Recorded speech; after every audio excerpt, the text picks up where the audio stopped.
നിയമസഭയിൽ പ്രതിപക്ഷ വാക്കൌട്ട്. നെല്ല് സംഭരണ വിഷയത്തിൽ പ്രതിപക്ഷം നൽകിയ ഉപക്ഷേപത്തിന് അനുമതി നിഷേധിച്ചതിനെ തുടർന്നാണ് വാക്കൌട്ട് നടന്നത്. വിശദാംശങ്ങളുമായി നിയമസഭയിൽ നിന്നും PS വിനയ ചേരുന്നുണ്ട്. വിനയ, ഉപക്ഷേപത്തിന് അനുമതി നിഷേധിച്ചതിനെ തുടർന്ന് പ്രതിപക്ഷം ഇപ്പോൾ വാക്കൌട്ട് നടത്തിയിരിക്കുകയാണ്. എങ്ങനെയാണ് അവിടെ നിന്ന് നൽകാൻ കഴിയുന്ന പുതിയ വിശദാംശങ്ങൾ?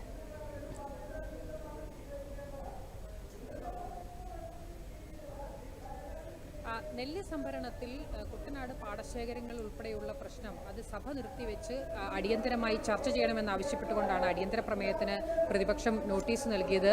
അനൂപ് ജേക്കബ്, മോൻ ജോസഫ് ഉൾപ്പെടെയുള്ള MLA-മാരായിരുന്നു നോട്ടീസ് നൽകിയത്. എന്നാൽ ഈ നോട്ടീസിന് അനുമതി നൽകാൻ സർക്കാർ അടിയന്തര പ്രമേയമായി ഈ വിഷയം ചർച്ച ചെയ്യേണ്ട ആവശ്യമില്ല എന്നുള്ള നിലപാടാണ് സർക്കാർ എടുത്തത്. അതിൽ പ്രതിഷേധിച്ചാണ് പ്രതിപക്ഷം വാക്കൌട്ട് നടത്തിയത്.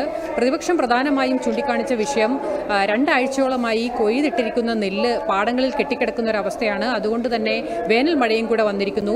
മില്ലുടമകൾക്ക് വേണ്ടി ഈ കെട്ടിക്കിടക്കുന്ന നെല്ല് മില്ലുടമകളുമായി ഉദ്യോഗസ്ഥർ അഴിമതി നടത്തി അവരിൽ നിന്നും കൈക്കൂലി വാങ്ങി അനാവശ്യമായി കർഷകർക്ക് ലഭിക്കേണ്ട പണം കിഴിവിൻ്റെ രൂപത്തിൽ തട്ടിയെടുക്കുന്ന രീതിയാണ് നടക്കുന്നത്. അതുകൊണ്ട് ഈ അവസ്ഥ അവസാനിപ്പിക്കണമെന്നുള്ളൊരു ആവശ്യമായിരുന്നു പ്രതിപക്ഷം മുന്നോട്ട് വെച്ചത്. പക്ഷേ വിഷയത്തിൽ മന്ത്രിതലത്തിലും അതുപോലെ തന്നെ ജില്ലാ കളക്ടർ ഉൾപ്പെടെയുള്ള ഉദ്യോഗസ്ഥ തലത്തിലും നിലവിൽ നടപടികൾ എടുത്തു കഴിഞ്ഞു.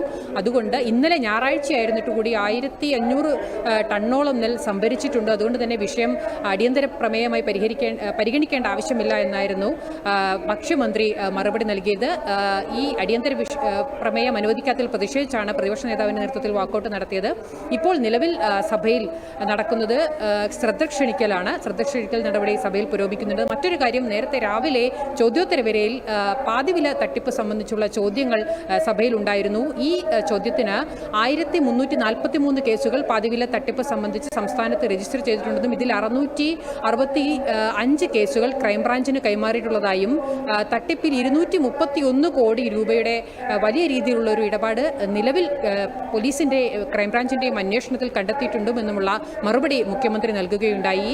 ഇത്തരത്തിൽ മോഹന വാഗ്ദാനങ്ങൾ നൽകി, അതായത് ചെറിയ തുക നൽകിയാൽ വലിയ തുക നിങ്ങൾക്ക് ലാഭമായി ലഭിക്കും എന്ന രീതിയിൽ ഉള്ള വലിയ മോഹന വാഗ്ദാനങ്ങളുമായി വരുന്ന ആളുകളെ സമൂഹം തന്നെ ഇടപെട്ടുകൊണ്ട് അത്തരത്തിലുള്ള വാഗ്ദാനങ്ങളിൽ സ്വയം ചാടാതെ ശ്രദ്ധിക്കേണ്ട ഒരു സാഹചര്യമുണ്ടെന്നും പോലീസ് ഇത്തരത്തിലുള്ള തട്ടിപ്പുകൾ നേരത്തെ അറിയുന്നുണ്ട് എങ്കിലും പരാതി ലഭിക്കാത്ത ഒരു സാഹചര്യത്തിൽ കേസെടുക്കാൻ പറ്റാതെയോ അന്വേഷണം നടത്താൻ പറ്റാതെയോ ഉള്ളൊരു സാഹചര്യമാണ് പോലീസിനുള്ളതെന്നും മുഖ്യമന്ത്രി പറയുകയുണ്ടായി.